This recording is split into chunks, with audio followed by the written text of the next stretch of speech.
Hi friends, welcome back to YouTube channel Poorna vlogs. ಇವತ್ತು ಕಾಲೇಜಿಂದ ಬಂದ ತಕ್ಷಣ ಸಂಜೆಯಿಂದ ವ್ಲಾಗ್ ಸ್ಟಾರ್ಟ್ ಮಾಡ್ತಾ ಇದ್ದೀನಿ. ಇವತ್ತು ಆರಾಮಾಗಿ ಕೂತ್ಕೊಂಡು ಕೆಲಸ ಏನೂ ಇರಲಿಲ್ಲ, ಅಂದರೆ ಕೆಲಸ ಇದೆ, ಎಷ್ಟು ಮಾಡಿದರೂ ಮುಗಿಯೋದಿಲ್ಲ. ಬಟ್ ನನಗೆ ನಾನೇ ಒಂದು ಸ್ವಲ್ಪ ಟೈಮ್ ತೊಗೊಂಡು ನಿಧಾನಕ್ಕೆ ಮಾಡೋಣ ಅಂತ ಅಂದ್ಕೊಂಡಿದ್ದೀನಿ. ಯಾಕಂದರೆ ಮನೇಲಿ ಯಾರೂ ಇರಲಿಲ್ಲ, ಹಾಗಾಗಿ ನಾವಿರೋದೇ ಇಬ್ಬರು, ನಾನು ನನ್ನ ಹಸ್ಬೆಂಡ್ ಇಬ್ಬರೇ ಇರೋದು. ಹಾಗೆ ನನ್ನ ಮಗ ಕೂಡ ಸ್ಕೂಲಿಗೆ ರಜೆ ಕೊಟ್ಟಿದೆಯಲ್ಲ, ಇವಾಗ ಬೇಸಿಗೆ ರಜೆ ಅಂತ ಹೇಳಿ ಅವನು ಇವಾಗ ಅವ್ರ ಅಜ್ಜಿ ಮನೆಗೆ ಹೋಗಿದ್ದಾನೆ. ಹಾಗೆ ನಮ್ಮ ಅತ್ತೆ ಕೂಡ ಅವರು ಸಮ್ಮರ್ ಹಾಲಿಡೇಸ್ ಇದೆ ಅಂತ ಹೇಳಿಬಿಟ್ಟು ಎಲ್ಲ ಟ್ರಿಪ್ಪಿಗೆ ಹೋಗಿದ್ದಾರೆ. ಇವಾಗ ಕಾಲೇಜಿಂದ ಬಂದು ಆರಾಮಾಗಿ ಕೂತ್ಕೊಂಡು ಸ್ವಲ್ಪ ತಲೆ ಎಲ್ಲ ಬಾಚ್ಕೊಂಡೆ. ಬೆಳಗ್ಗೆ ತಲೆ ಸ್ನಾನ ಮಾಡಿ ಹೋಗಿದ್ದೆ, ಹಾಗಾಗಿ ಸ್ವಲ್ಪ ಕೂದಲೆಲ್ಲ ಸಿಕ್ಕಿತ್ತು ಅಂತ ಹೇಳಿಬಿಟ್ಟು ಸಿಕ್ಕೆಲ್ಲ ಬಿಡಿಸ್ಕೊಂಡು ಕೂತ್ಕೊಂಡಿದ್ದೀನಿ. ಇನ್ನು ಟೀ ಮಾಡ್ಕೊಂಡು ಕುಡಿಬೇಕು. ಒಬ್ಬಳೇ ಇರೋದ್ರಿಂದ ನನಗೂ ಬೇಜಾರಾಯಿತು, ಹಾಗಾಗಿ ಸ್ವಲ್ಪ ಕೂತು ಆಮೇಲೆ ಮಾಡ್ಕೊಂಡು ಹೋಗೋಣ ಅಂತ ಹೇಳಿ ಕೂತ್ಕೊಂಡಿದ್ದೀನಿ. ಹಾಗೆ ಇವತ್ತು ಸಂಜೆಯಿಂದ ವ್ಲಾಗ್ನ ಸ್ಟಾರ್ಟ್ ಮಾಡಿದ್ದೀನಿ. ಕೊನೆ ತನಕ ವೀಡಿಯೋನ ನೋಡಿ, ಇಷ್ಟ ಆದರೆ ಒಂದು ಲೈಕ್ ಕೊಡಿ ಅಂತ ಹೇಳ್ತಾ ವೀಡಿಯೋನ ಬನ್ನಿ ಕಂಟಿನ್ಯೂ ಮಾಡೋಣ. ಹಾಗೆ ಇವತ್ತು ಅಡುಗೆ ಕೆಲಸ, ಅದೇ ನಾರ್ಮಲ್ ಕೆಲಸ ಇರೋದು, ಬೇರೆ ಏನು ಕೆಲಸನೇ ಇಲ್ಲ. ಕಾಲೇಜಿಂದ ಬರೋದು, ಕಾಲೇಜಿಗೆ ಬಂದ ತಕ್ಷಣ ಕಸ ಗುಡಿಸೋದು, ಪಾತ್ರೆ ತೊಳೆಯೋದು, ಅಡುಗೆ ಮಾಡೋದು, ಅದೇ ಆಗೋಗಿದೆ ನನ್ನ ವ್ಲಾಗಲ್ಲಿ. ನೋಡೋಣ ನೆಕ್ಸ್ಟ್ ಏನಾದರೂ ಬಂದರೆ ಹೊರಗಡೆದು ಅಥವಾ ಶಾಪಿಂಗ್ ಹೋಗಿಲ್ಲ, ತುಂಬ ದಿನ ಆಯಿತು ಶಾಪಿಂಗ್ ಹೋಗಿಬಿಟ್ಟು. ಶಾಪಿಂಗ್ ವೀಡಿಯೋಸು ಸದ್ಯದಲ್ಲೇ ಬರುತ್ತೆ. ಹಾಗೆ ಒಳ್ಳೆ ಒಬ್ಬರು ಯಾರೋ ಕಮೆಂಟ್ ಮಾಡಿದ್ರು, ಗ್ಯಾಂಗ್ ಟಾಕ್ ಮಾಡಿ ಅಂತ ಹೇಳಿಬಿಟ್ಟು. ಅದ್ರ ಬಗ್ಗೆ ನನಗೇನು ಐಡಿಯಾಸ್ ಇಲ್ಲ, ಅದು ಹೇಗೆ ಮಾಡಬೇಕು ಏನು ಅಂತ ಹೇಳಿ ನನಗದಂತೂ ಗೊತ್ತೇ ಇಲ್ಲ. ನೋಡಬೇಕು, ಅದ್ರ ಬಗ್ಗೆ ತಿಳ್ಕೊಂಡು ಅದು ಏನು ವಿಡಿಯೋ ಹೇಗೆ ಮಾಡಬೇಕು ಅಂತ ಹೇಳಿ ತಿಳ್ಕೊಂಡು ಅದಾದಮೇಲೆ ವಿಡಿಯೋನ ಟ್ರೈ ಮಾಡ್ತೀನಿ ಮಾಡೋದಕ್ಕೆ, ಮಾಡಿಬಿಟ್ಟು ಪೋಸ್ಟ್ ಮಾಡ್ತೀನಿ. ಅದ್ರ ಬಗ್ಗೆ ನಂಗೆ ಅಷ್ಟೊಂದು ಸರಿಯಾಗಿ ಗೊತ್ತಿಲ್ಲ, ಗ್ಯಾಂಗ್ ಟಾಕ್ ಅಂತ ಅಂದರೆ ಏನು ಅಂತ ಹೇಳಿಬಿಟ್ಟು. ಹಾಗೆ ನೋಡ್ತಾ ಇದ್ದೀರಲ್ಲ ನನ್ನ ಹೇರ್ಸ್ ಎಷ್ಟು ಸಿಲ್ಕಿ ಆಗಿದೆ ಅಂತ ಹೇಳಿ ನೋಡಿ. ನಂಗೆ ತುಂಬ ಇಷ್ಟ ನನ್ನ ಹೇರ್ಸ್ ಅಂದರೆ. ಹಾಗೆ ಯಾಕಂದರೆ ಅದು ತುಂಬ ಸಿಕ್ಕಾಗೋದಿಲ್ಲ, ಕ್ಲೀನಾಗಿ ಕೂತ್ಕೊಳ್ಳುತ್ತೆ. ನಾನು ಹೇಗೆ ಬಾಚ್ಕೊಳ್ತೀನಿ ಹಾಗೆ. ಇನ್ನೊಂದೇನಪ್ಪ ಅಂದರೆ ಸ್ವಲ್ಪ ಲೆಂತ್ ಇದೆ, ಬಟ್ ವಾಲ್ಯೂಮ್ ಇಲ್ಲ, ಅಂದರೆ ವಿಡ್ತಾಗಿಲ್ಲ, ದಪ್ಪ ಆಗಿಲ್ಲ. ಉದ್ದ ಇದೆ ಬಟ್ ದಪ್ಪ ಇಲ್ಲ. ಹಾಗಾಗಿ ಏನಾದರೂ ಸ್ವಲ್ಪ ಹೇರ್ ಕೇರ್ ಟ್ರೀಟ್ಮೆಂಟ್ ಇದ್ದರೆ ಹೇಳಿ, ಟ್ರೈ ಮಾಡ್ತೀನಿ. ಯಾಕಂದರೆ ಸ್ವಲ್ಪ ಲೆಂತ್ ಇದೆ, ದಪ್ಪ ಇರಲಿ ಅಂತ ಹೇಳಿ. ಫುಲ್ ಲೆಂತ್ ಇದೆ, ಬಟ್ ನೋಡಿ ಇಷ್ಟೇ ಇರೋದು. ಇನ್ನೇನು ಸಿಲ್ಕಿ ಮತ್ತು ಸ್ಮೂತಾಗಿದೆ, ಇನ್ನೇನು ಶೈನಿ ಆಗಿದೆ ನನ್ನ ಹೇರೆಲ್ಲ. ಬಟ್ ಅದೇನಪ್ಪ ಅಂದರೆ ಸ್ವಲ್ಪ ದಪ್ಪ ಇಲ್ಲ ಅಷ್ಟೇ. ಬನ್ನಿ ಕಂಟಿನ್ಯೂ ಮಾಡೋಣ ಇವಾಗ ವೀಡಿಯೋನ. ಸ್ವಲ್ಪ ಹಾಗೆ ಮಾತುಕತೆ ಇತ್ತು, ಕೂತ್ಕೊಂಡು ಮಾತಾಡಿ ತುಂಬ ದಿನ ಆಗಿತ್ತು ಅಂದರೆ 1 ವೀಕ್ ಆಗಿತ್ತು ಅಷ್ಟೇ. ನಾನು ವೀಡಿಯೋನ ಶೂಟೇ ಮಾಡಿರಲಿಲ್ಲ, ಸ್ವಲ್ಪ ಬ್ಯುಸಿ ಶೆಡ್ಯೂಲ್ ಇರೋದ್ರಿಂದ. ಬೆಳಗ್ಗೆ ಕಾಲೇಜಿಗೆ ಹೋಗೋದು, ಸಂಜೆ ಬರೋದು, ಮತ್ತು ಅಡುಗೆ ಮಾಡೋದು, ಮಗನಿಗೆ ಹೋಮ್ವರ್ಕ್ ಮಾಡಿಸೋದು, ಊಟ ಮಾಡೋದು, ಅಷ್ಟೇ ಟೈಮ್ ಮುಗ್ದೋಗ್ಬಿಡ್ತಿತ್ತು. ಹಾಗಾಗಿ ನನಗೂ ಟೈಮ್ ಸಿಕ್ಕಿರಲಿಲ್ಲ ವೀಡಿಯೋ ಎಡಿಟ್ ಮಾಡಲಿಕ್ಕಾಗಲಿ ಯಾವುದಕ್ಕೂ. ಇವಾಗ ಸ್ವಲ್ಪ ನನಗೋಸ್ಕರ ನಾನು ಫ್ರೀ ಟೈಮ್ ಮಾಡಿಕೊಂಡು ಕೂತ್ಕೊಂಡು ವೀಡಿಯೋನ ಶೂಟ್ ಮಾಡ್ತಾ ಇದ್ದೀನಿ. ಏನಾದರೂ ಡೌಟ್ಸ್ ಇದ್ದರೆ ಕಾಮೆಂಟ್ ಸೆಕ್ಷನಲ್ಲಿ ಕಾಮೆಂಟ್ ಮಾಡಿ ರಿಪ್ಲೈ ಮಾಡ್ತೀನಿ ಆದಷ್ಟು. ಹಾಗೆ ಸ್ವಲ್ಪ ವೀಡಿಯೋಸ್ ತುಂಬ ಡೈಲಿ ಅಪ್ಲೋಡ್ ಮಾಡಬೇಕು ಅಂತ ಅಂದ್ಕೊತೀನಿ. ಅದು ಅಪ್ಲೋಡ್ ಮಾಡಲಿಕ್ಕೂ ಆಗೋಲ್ಲ, ಹಾಗೆ ಎಡಿಟ್ ಮಾಡೋಕ್ಕೂ ಆಗೋದಿಲ್ಲ. ವೀಡಿಯೋಸ್ ಇರುತ್ತೆ, ಬಟ್ ಎಡಿಟ್ ಮಾಡಿ ಹಾಕೋದಕ್ಕೆ ಸ್ವಲ್ಪ ಪ್ರಾಬ್ಲಮ್ ಆಗುತ್ತೆ. ಹಾಗಾಗಿ ಇನ್ನು ಟ್ರೈ ಮಾಡ್ತೀನಿ ವೀಡಿಯೋಸ್ ಮಾಡಲಿಕ್ಕೆ ಅಂತ ಹೇಳಿಬಿಟ್ಟು. ಡೈಲಿ ನನ್ನ ಚಾನಲ್ ನೋಡಿ. ಇವಾಗ ಸ್ವಲ್ಪ ವಾಚಿಂಗ್ ಅವರ್ಸ್ ಸ್ವಲ್ಪ ಜಾಸ್ತಿ ಬರ್ತಾ ಇದೆ.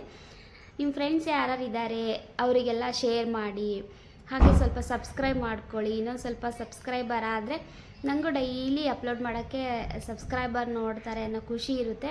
ಹಾಗೆ ಸಬ್ಸ್ಕ್ರೈಬರ್ಗೋಸ್ಕರ ಏನಾದರೂ ಹೊಸ ನನ್ನಲ್ಲಿರ್ತಕ್ಕಂಥ ನ್ಯೂ ಐಡಿಯಾಸ್ ಏನಾದರೂ ಇದ್ದರೆ, ಅಂದರೆ ಕ್ರಿಯೇಟಿವ್ ಐಡಿಯಾಸ್ ಏನಾದರೂ ಇದ್ದರೆ ಅದನ್ನು ಕೂಡ ಶೇರ್ ಮಾಡ್ತೀನಿ. ಹಾಗೆ ವಿಡಿಯೋನೆಲ್ಲರೂ ನೋಡಿ ಅಂತ ಕೇಳ್ತಾ, ಸ್ವಲ್ಪ ವ್ಯೂಸ್ ಬಂದರೆ ಅದು ಹಾಕಲಿಕ್ಕೂ ಕೂಡ ಹೆಲ್ಪ್ ಆಗುತ್ತೆ. ಇವಾಗ ಟೀ ಕುಡಿಬೇಕು, ಟೀ ಮಾಡ್ಕೊಂಡು ಕುಡಿದು ಸಿಗ್ತೀರಿ. ಹಾಗೆ ನಿಮ್ಮ ಜೊತೆ ಮಾತಾಡಿದ ನಂತರ ಸ್ವಲ್ಪ ಸಂಜೆ ಆಗಿತ್ತು, ಮೇಲೆಲ್ಲ ಬಟ್ಟೆ ಒಣಗಾಕಿದ್ದೆ, ಅದನ್ನ ತೊಗೊಂಬರೋಣ ಅಂತ ಹೇಳಿ ಮೇಲ್ಗಡೆ ಬಂದಿದ್ದೀನಿ. ಸುಮಾರಷ್ಟು 6:30 ಆದ್ರೂ, ಅಂದರೆ ಸಾಯಂಕಾಲ 6 ಗಂಟೆ ಹತ್ತತ್ರ ಆದ್ರೂ ಬಿಸಿಲೇ ಹೋಗಿರಲಿಲ್ಲ. ಸಿಕ್ಕಾಪಟ್ಟೆ ಬಿಸಿಲಿತ್ತು. ಈ ಪರಿ ಬಿಸಿಲು, ಈ ಪರಿ ಬೇಸಿಗೆ ಕಾಲ ಅಂದರೆ ನನಗಂತೂ ತುಂಬ ಇರಿಟೇಷನ್. ಬಿಸಿಲಲ್ಲಿ ಸಿಕ್ಕಾಪಟ್ಟೆ ಬೆವರು, ಹಾಗೆ ಸಿಕ್ಕಾಪಟ್ಟೆ ಬಿಸಿಲಿನ ತಾಪ ತಡ್ಕೊಳ್ಳೋಕ್ಕೆ ಆಗಲ್ಲ ನನಗೆ. ಆಲ್ಮೋಸ್ಟ್ ನಾನು ತಂಪಾಗಿರ್ತಕ್ಕಂಥದ್ದನ್ನೇ ನಾನು ಊಟ ಮಾಡ್ತೀನಿ. ದೇಹಕ್ಕೆ ಸ್ವಲ್ಪ ತಂಪಾಗಿರೋದನ್ನೇ ನಾನು ಸ್ವಲ್ಪ ಸೇವಿಸ್ತಾ ಇರ್ತೀನಿ.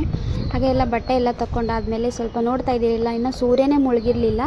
ಬಟ್ಟೆ ಎಲ್ಲ ತೊಗೊಂಬಂದ ನಂತರ ಸ್ವಲ್ಪ ಟೀ ಮಾಡ್ಕೊಳ್ಳೋಣ ಅಂತ ಹೇಳಿ ಸಂಜೆಗೆ ಸ್ನ್ಯಾಕ್ಸ್ ಏನೂ ಇರಲಿಲ್ಲ ಇವತ್ತು. ಸ್ನ್ಯಾಕ್ಸ್ ಎಲ್ಲ ಖಾಲಿ ಮಾಡಿಬಿಟ್ಟಿದ್ವಿ.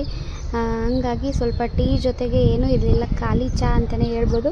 ಚಹಾ ಕುಡಿದ ನಂತರ ನಮ್ಮದು ಮುಂದಿನ ಏನು ಕೆಲಸ ಇರುತ್ತಲ್ಲ ಅದು ಸ್ಟಾರ್ಟು.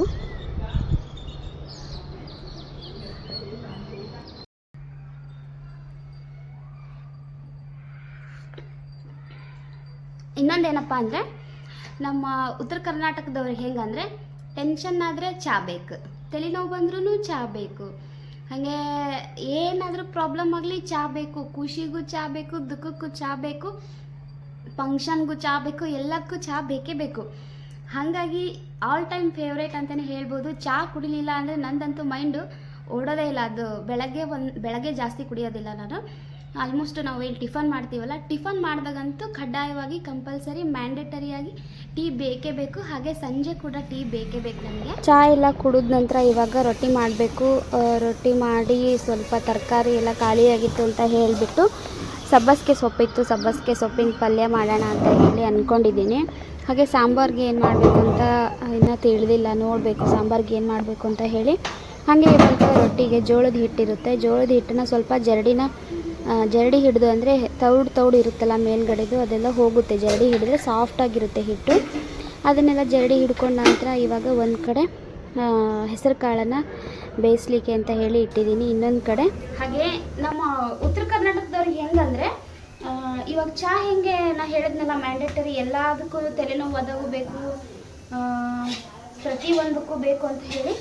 ಹಾಗೆ ಬಂದು ರೊಟ್ಟಿ ಕೂಡ, ರೊಟ್ಟಿನೂ ಎಲ್ಲರ ಮನೇಲೂ ಅಷ್ಟೇ, ಹಬ್ಬ ಇದ್ದಾಗೂ ಬೇಕು, ಹುಣ್ಣಿಮೆ ಇದ್ದಾಗೂ ಬೇಕು, ಅಮಾವಾಸ್ಯೆ ಇದ್ದಾಗೂ ಬೇಕು, ತಿಂಡಿಗೂ ಬೇಕು, ಮಧ್ಯಾಹ್ನ ಊಟಕ್ಕೂ ಬೇಕು.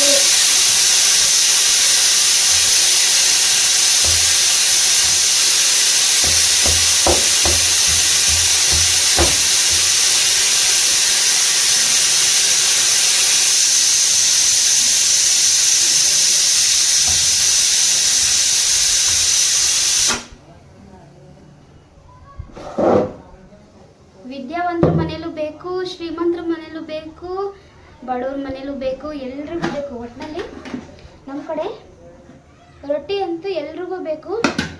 ಎಲ್ಲರೂ ಅಷ್ಟೇ, ಚಿಕ್ಕ ಮಕ್ಕಳಿಂದ ಹಿಡಿದು ವಯಸ್ಸಾಗಿ ಹಣ್ಣಾಗಿ ಇವತ್ತು ನಾಳೆ ಸಾಯೋರು ಕೂಡ ರೊಟ್ಟಿನ ಅಷ್ಟು ಇಷ್ಟಪಟ್ಟು ತಿಂತಾರೆ. ಹಾಗೆ ಇದರಿಂದ ತುಂಬ ಶಕ್ತಿ. ಹಾಗೆ ಅನ್ನ ಮಾಡಿದಷ್ಟು ಹೊಟ್ಟೆ ತುಂಬಲ್ಲ. ಹಾಗೆ ರೊಟ್ಟಿ 2 ರೊಟ್ಟಿ ತಿಂದರೆ ಸಾಕು, ನಮ್ಮ ಕಡೆ ಆರಾಮಾಗಿ ಹೊಟ್ಟೆ ತುಂಬಿಸ್ಬೋದು, ಹಾಗೆ ಗಟ್ಮುಟ್ಟಾಗಿರ್ಬೋದು ಅಂತ ಹೇಳಿ ನಮ್ಮ ಕಡೆ ಪ್ರತಿದಿನ ಎಲ್ಲರ ಮನೇಲೂ ರೊಟ್ಟಿ ಇರಲೇಬೇಕು. ಒಂದು ವೇಳೆ ರೈಸ್ ಇಲ್ಲ ಅಂದರೆ ವೈಟ್ ರೈಸ್ ಇಲ್ಲ ಅಂದರೆ ಪರವಾಗಿಲ್ಲ, ರೊಟ್ಟಿ ಅಂತೂ ಎಲ್ಲರ ಮನೇಲೂ ತಪ್ಪದೇ ಮಾಡ್ತಾರೆ. ಅವ್ರ ಮನೇಲಿ 5 ಜನ ಇದ್ದರೆ 20 ರೊಟ್ಟಿ, 10 ಜನ ಇದ್ದರೆ ಹಾಗೆ ತುಂಬ ಜನ ರೊಟ್ಟಿ ಮಾಡ್ತಾರೆ. ಆದರೆ ನಮ್ಮ ಮನೇಲಿ ತಲಾ ಒಬ್ಬೊಬ್ರಿಗೆ 2 ರೊಟ್ಟಿ ಈ ಥರ ಮಾಡ್ತೀನಿ. ಆದರೆ ನಾನು ಡೈಲಿ ಮಾಡ್ತೀನಿ ಬಿಸಿ ರೊಟ್ಟಿ, ರಾತ್ರಿ ಇರಲೇಬೇಕು. ಹಾಗೆ ಮ್ಯಾಂಡೇಟರಿ ಅಂತಲೇ ಹೇಳ್ಬೋದು. ಈಗ ಬಿಸಿಲಲ್ಲಿ ಸಾಯಂಕಾಲ ಬಂದು ರೊಟ್ಟಿ ಮಾಡೋದು ತುಂಬ ಕಷ್ಟ. ಬೆವರು ಇಳಿಸ್ಕೊಂಡು ಈ ಸೆಕೆಯಲ್ಲಿ ರೊಟ್ಟಿ ಮಾಡೋದಂದರೆ, ಅದು ನಮ್ಮ ಕಡೆ ಇರ್ತಾರಲ್ಲ, ಅಂದರೆ ಯಾರದು ನಮ್ಮ ಉತ್ತರ ಕರ್ನಾಟಕ ಭಾಗದಲ್ಲಿ ಇರೋರಿಗೆ ಗೊತ್ತು ಈ ರೊಟ್ಟಿದು ಮಾಡೋರು ಕಷ್ಟ ಏನು ಅಂತ ಹೇಳಿ. ರೊಟ್ಟಿಗೆ ನಮ್ಮ ಸೈಡಲ್ಲಿ ತುಂಬಾ ಪ್ರಾಮುಖ್ಯತೆ ಇದೆ ಅಂತಲೇ ಹೇಳ್ಬೋದು. ಅಷ್ಟೊಂದು ರೊಟ್ಟಿನ ನಾವು ಇಷ್ಟಪಟ್ಟು ತಿಂತೀವಿ. ಯಾವತ್ತೂ ಅದು ನಮಗೆ ಬೋರೇ ಅನಿಸಲ್ಲ. ಇನ್ನು ಸ್ವೀಟ್ ಅದು ಏನಾದರೂ ತಿಂದರೆ ಬೋರ್ ಅನಿಸುತ್ತೋ ಏನೋ, ಬಟ್ ರೊಟ್ಟಿ ಎಲ್ಲ ತಿಂದರೆ ಬೋರ್ ಅನಿಸಲ್ಲ. ಹಾಗಾಗಿ ರೊಟ್ಟಿನ ಆಲ್ಮೋಸ್ಟ್ ನಾನು ಡೈಲಿ ಮಾಡೋಕ್ಕೆ ಟ್ರೈ ಮಾಡ್ತೀನಿ. ಡೈಲಿನೇ ಮಾಡೋದು ನಾನು, ಯಾಕಂದರೆ ಬಿಸಿ ರೊಟ್ಟಿ ಇದೆಯಲ್ಲ ಅದು ಅಂತೂ ತುಂಬ ಚೆನ್ನಾಗಿರುತ್ತೆ. ಹಾಗಾಗಿ ನಾನು ಏನು ಮಾಡ್ತೀನಿ ಅಂದರೆ ತುಂಬ ಮಾಡಿ ಇಟ್ಕೊಳ್ಳೋಕೆ ಹೋಗೋದಿಲ್ಲ. ಅಂದರೆ ಅವು ತಂಗಳ ರೊಟ್ಟಿ ಯಾರು ಮನೇಲಿ ಇಷ್ಟನೂ ಪಡೋದಿಲ್ಲ. ಹಾಗಾಗಿ ಬಿಸಿದು ಆಲ್ಮೋಸ್ಟ್ ಒನ್ ಟೈಮ್ ತಿಂದರೂ ಕೂಡ ಬಿಸಿ ಬಿಸಿ ಆಗಿರೋದನ್ನೇ ಮಾಡ್ಕೊಳ್ತೀನಿ. ಹಾಗೆ ಇವತ್ತು ರೊಟ್ಟಿಗೆ ಕಾಂಬಿನೇಷನ್ ಆಗಿ ಸಬ್ಬೆ ಸೊಪ್ಪು ಇರುತ್ತಲ್ಲ, ಸಬ್ಬಸ್ಗಿ ಸೊಪ್ಪು ಜೊತೆಗೆ ಹೆಸರು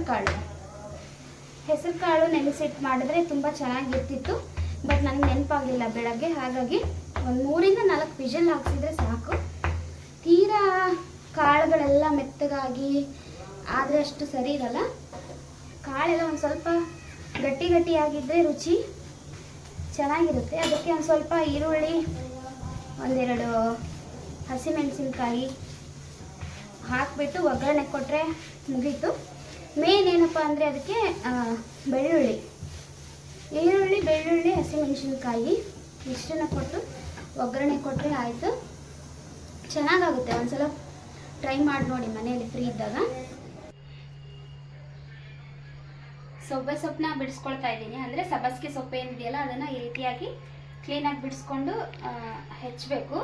ಹೆಚ್ಕೊಂಡಾದ್ಮೇಲೆ ಒಂದು ಸ್ವಲ್ಪ ನೀರಲ್ಲಿ ಹಾಕಿ ತೊಳ್ಕೊಂಡ್ರೆ ಸೊಪ್ಪು ಸ್ವಲ್ಪ ಮಣ್ಣಿರುತ್ತಲ್ಲ, ಅಂದರೆ ಇದು ಜವಾರಿದು ಸೊಪ್ಪು ನಮ್ಮ ಕಡೆ ಉತ್ತರ ಕರ್ನಾಟಕ ಭಾಗದಲ್ಲಿ ಸಿಗೋದು ಜವಾರಿದು ಅಂದರೆ ಸಬ್ಬಸ್ಗೆ ಸೊಪ್ಪು ಸಿಗುತ್ತೆ. ಹಾಗಾಗಿ ಸ್ವಲ್ಪ ಮಣ್ಣಿರುತ್ತೆ, ಅಂದರೆ ಕಪ್ಪು ಮಣ್ಣಿರುತ್ತೆ. ಅದೆಲ್ಲ ಕ್ಲೀನಾಗಿ ಹೋಗೋವರೆಗೂ ಹೆಚ್ಕೊಂಡು ಒಂದು ಸ್ವಲ್ಪ ನೀರು ಹಾಕಿ ತೊಳೆದು 2-3 ಸಲ ತೊಳ್ಕೊಂಡ್ರೆ ಕ್ಲೀನಾಗುತ್ತೆ. ಸಬ್ಬಸ್ಗೆ ಮತ್ತು ಹೆಸರು ಕಾಳು ಕಾಂಬಿನೇಷನ್ ಎಷ್ಟು ಚೆನ್ನಾಗಿರುತ್ತಂದರೆ ಅದು ಟೇಸ್ಟಿಯಾಗಿರುತ್ತೆ. ಹಾಗೆ ಇದು ರೊಟ್ಟಿಗೆ ಸೂಟ್ ಆಗೋದು, ಚಪಾತಿಗೆಲ್ಲ ಸೂಟ್ ಆಗೋದಿಲ್ಲ. ರೊಟ್ಟಿಗೆ ಏನಿದ್ರು ತುಂಬ ಚೆನ್ನಾಗಿ ಟೇಸ್ಟ್ ಆಗಿರುತ್ತೆ. ಅದ್ರ ಜೊತೆಗೆ ಸ್ವಲ್ಪ ಹಸಿಮೆಣಸಿನ್ಕಾಯಿ ಚಟ್ನಿ, ಹಾಗೆ 1-2 ಈರುಳ್ಳಿ ಇದ್ಬಿಟ್ರೆ ಸಖತ್ತಾಗಿ ಇರುತ್ತೆ ಅಂತಲೇ ಹೇಳ್ಬೋದು ಊಟ ಮಾತ್ರ.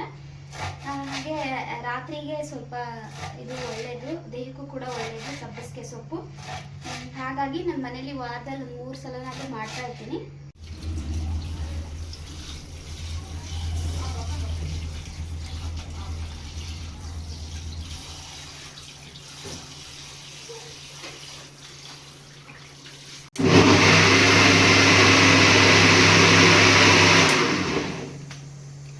ಆಗಲೇ ಐಡಿಯಾ ಇರಲಿಲ್ಲ ಅಂದರೆ ಸಾಂಬಾರು ಏನು ಮಾಡಬೇಕು ಅಂತ ಹೇಳಿ. ಸೊ ಇವಾಗ ತುಂಬ ದಿನ ಆಗಿತ್ತು ಅಂದರೆ ಮೊಟ್ಟೆ ಸಾಂಬಾರು ಮಾಡಿಬಿಟ್ಟು, ಹಾಗಾಗಿ ಮೊಟ್ಟೆನ ತರಿಸ್ಬಿಟ್ಟು ಇವಾಗ ನಾವೇ 4 ಜನ ಇರೋದ್ರಿಂದ ಸ್ವಲ್ಪ ಮೊಟ್ಟೆ ಸಾಂಬಾರು ಮಾಡೋಣ ಅಂತ ಹೇಳಿಬಿಟ್ಟು ಮೊಟ್ಟೆನ ಒಂದು ಕಡೆ ಬೇಯಕ್ಕೆ ಇಟ್ಟಿದ್ದೀನಿ. ಇನ್ನೊಂದು ಕಡೆ ಬಂದ್ಬಿಟ್ಟು ಮಸಾಲೆಗೆ ರೆಡಿ ಮಾಡ್ಕೊಳ್ತಾ ಇದ್ದೆ.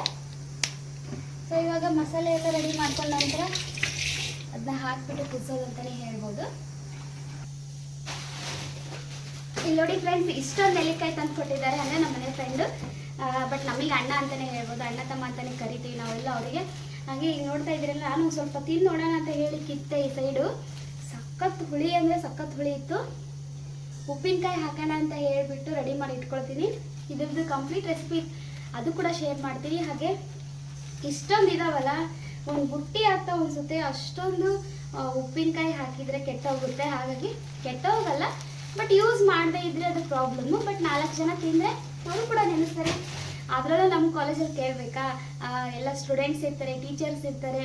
ಹುಳಿ ಆಗಿರ್ತಕ್ಕಂಥ ನೆಲ್ಲಿಕಾಯಿ ಕೊಟ್ಟರೆ ಅವ್ರಿಗೂ ತುಂಬ ಇಷ್ಟ ಆಗುತ್ತೆ, ನನಗೂ ತುಂಬ ಇಷ್ಟ ಆಗುತ್ತೆ. ಹಾಗೆ ಅವ್ರು ತಂದು ಕೊಟ್ಟಕ್ಕೂ ಒಂದು ಸ್ವಾರ್ಥಕತೆ ಹೊಂದಬೇಕಲ್ಲ, ಕೆಡಿಸ್ಬಾರ್ದು. ಹಾಗಾಗಿ ನಾಳೆ ಇದನ್ನ ಎಲ್ರಿಗೂ ಕೊಡ್ತೀನಿ ತೊಗೊಂಡೋಗಿ. ಮಿಕ್ಕಿದ ದಿನ ಉಪ್ಪಿನಕಾಯಿ ಹಾಕ್ತೀನಿ. ಅದು ಉಪ್ಪಿನಕಾಯಿ ಹೇಗೆ ಹಾಕೋದು ಅಂತ ಹೇಳಿ ಬ್ಲಾಗಲ್ಲಿ ತೋರಿಸ್ತೀನಿ. ನೋಡ್ತಾ ಇದ್ದೀರಲ್ಲ ಎಷ್ಟು ಚೆನ್ನಾಗಿದವು ಅಂತ ಹೇಳಿ. ಹಾಗೆ ನೆಲ್ಲಿಕಾಯಿ ನೋಡಿದ್ರಲ್ಲ ಎಷ್ಟೊಂದು ಇದಾವೆ ಅಂತ ಹೇಳಿ. ಅಂದರೆ ಒಂದು ಬೇಸನ್ ಬಿಟ್ಟಿರ್ತಾರಲ್ಲ ಅದು ತುಂಬೋಗಿತ್ತು.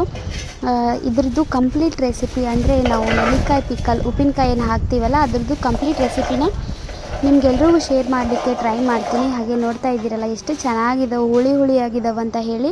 ಈ ವಿಡಿಯೋ ಸ್ವಲ್ಪನಾದರೂ ಇಷ್ಟ ಆದರೆ ಪ್ಲೀಸ್ ಒಂದು ಲೈಕ್ ಕೊಡಿ. ಹಾಗೆ ನಿಮ್ಮ ಫ್ರೆಂಡ್ಸ್ ಆ್ಯಂಡ್ ಫ್ಯಾಮಿಲಿಗೂ ಶೇರ್ ಮಾಡಿ. ಮತ್ತೆ ಮುಂದಿನ ಬ್ಲಾಗಲ್ಲಿ ಸಿಗ್ತೀನಿ. ಅಲ್ಲಿವರೆಗೂ ನಮಸ್ಕಾರ, ಟೇಕ್ ಕೇರ್, ಬಾಯ್.